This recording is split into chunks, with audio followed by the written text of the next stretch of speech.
बहुत कदीम ज़माने की बात है। एक ऐसी कौम रहती थी जो पत्थर और लकड़ी के बुतों को अपना माबूद समझती थी। वो लोग अपने ही हाथों से बुत बनाते, फिर उन्हीं के सामने झुकते और उन्हीं से मदद मांगते थे। इसी कौम में अल्लाह ताला ने एक अजीम नबी को पैदा फरमाया, हज़रत इब्राहीम अलैहिस्सलाम। हज़रत इब्राहीम अलैहिस्सलाम ने अपनी कौम को समझाया कि हकीकी माबूद सिर्फ अल्लाह है जिसने आसमानों और ज़मीन को पैदा किया। लेकिन कौम ने तकब्बुर से जवाब दिया, हम अपने बाप दादा के तरीके को नहीं छोड़ेंगे। एक दिन कौम के लोग एक त्यौहार के लिए शहर से बाहर चले गए और अपने बुत इबादत गाह में छोड़ गए।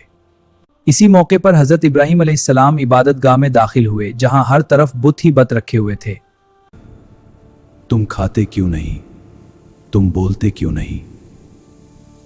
फिर हज़रत इब्राहीम अलैहिस्सलाम ने एक किल्हाड़ा उठाया और तमाम छोटे बुतों को तोड़ दिया और किल्हाड़ा सबसे बड़े बुत पर रख दिया। जब कौम वापस आई तो अपने बुतों को टूटा हुआ देखकर हैरान और गुस्से में भर गई। हज़रत इब्राहीम अलैहिस्सलाम ने अपनी कौम के सामने तमाम छोटे बुत तोड़ दिए ताकि ये दिखा सकें कि ये बुत बोलने या मदद करने के काबिल नहीं। फिर हज़रत इब्राहीम अलैहिस्सलाम ने सबसे बड़े बुत पर एक कुल्हाड़ा रख दिया और फरमाया, ये सब तुम्हारे बड़े बुत ने किया है।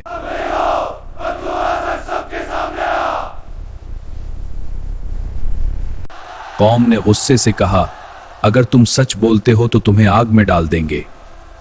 फिर लोगों ने एक बहुत बड़ी आग जला दी और हज़रत इब्राहीम अलैहिस्सलाम को उसमें डालने की तैयारी की।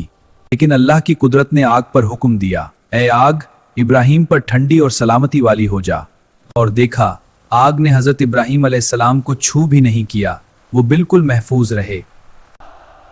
कौम हैरान रह गई कि कैसे ये इंसान आग से महफूज रहा। फिर हज़रत इब्राहीम अलैहिस्सलाम ने उन्हें समझाया कि सिर्फ अल्लाह ही हकीकी माबूद है। कौम ने देखा कि उनका गुस्सा बेकार गया और अल्लाह की कुदरत सबके सामने आ गई। बेशक अल्लाह की मदद और कुदरत से जो कुछ मुमकिन लगता था वो मुमकिन हो गया। और इस वाक़े से हम सबको नसीहत मिलती है, हक सिर्फ अल्लाह का है और उसका हुक्म हमेशा कायम रहता है।